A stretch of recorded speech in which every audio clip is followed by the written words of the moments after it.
Welcome to our channel. Today we how to verify disaster recovery drills for Google Cloud Backup step by step clearly. Begin by logging into your Google Cloud Platform console. Navigate to the storage section from the main dashboard. Select Backups to view your existing backup configurations. Identify the backup plan that you want to verify. Click on the specific backup plan for detailed information. Check the backup schedule to confirm it aligns with your recovery objectives. Navigate to the Compute Engine section to access your virtual machine instances. Ensure you have a virtual machine set up for testing the recovery process. From the Disks section, locate the persistent disk associated with your backup. Initiate a snapshot if one hasn't been created recently. Choose Snapshots from the left menu and click on Create Snapshot. Once the snapshot is created, select the instance to restore from. Access the Snapshots tab on the Instance Details page. Choose the most recent snapshot for recovery.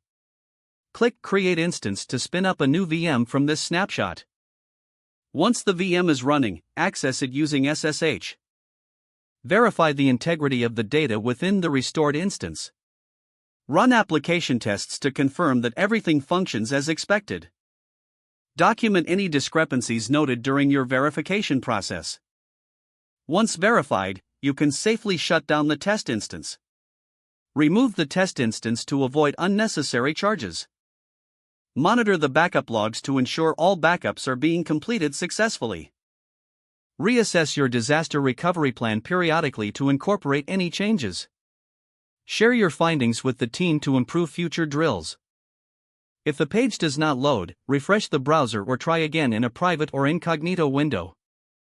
Make sure you are using the correct email address, then retype it carefully to avoid small typos. If your password is not accepted, use the reset option and create a new strong password you can remember.